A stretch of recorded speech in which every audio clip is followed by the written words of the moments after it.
If you wanna get glam today, gotta be Liz Rich for sure.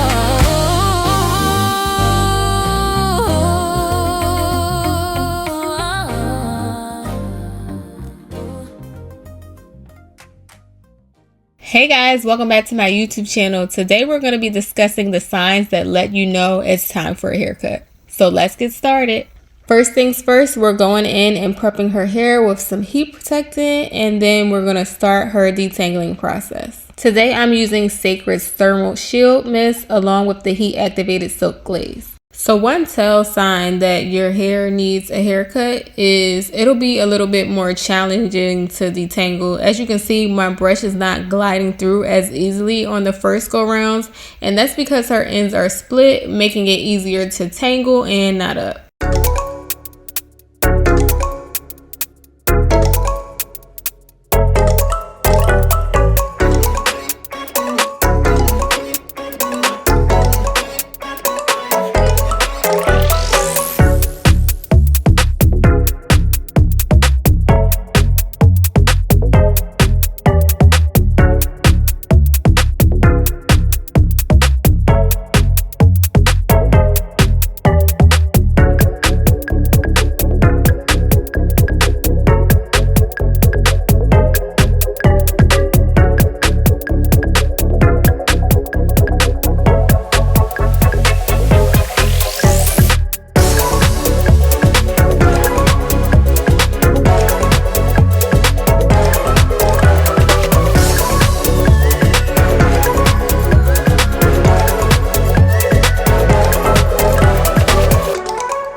Another sign you need a haircut is that your split ends are a lot more noticeable. As you can see, on the ends of her hair, they're a little bit more see-through, and at the top, it's a little bit heavier and more weighted. That's how you also know it's time for a haircut. And then here, after I cut it, you see how it's a lot heavier at the bottom? That's what we want to see. And your hair will lay a lot smoother. It will keep the shape that you give it once it's cut. For example, I'm going to give her some curls. Had I not cut her hair, her curls probably wouldn't pop as much, and they would be a little bit more frayed at the end, and the curl wouldn't last as long. But because we're giving her this good haircut, the curls are going to last a lot longer, and they're going to hold their shape more. The last sign that I feel like is just a telltale sign that you need a haircut is you'll just know. Your hair will just not be the same. It'll look different. You'll feel the difference. Your ends will feel drier. They'll feel a little bit more crunchy towards the bottom, and it just won't look as healthy. You'll know.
Thank you guys for watching this video. I hope it was informative. Don't forget to like, comment, and subscribe, and I will see you in the next one.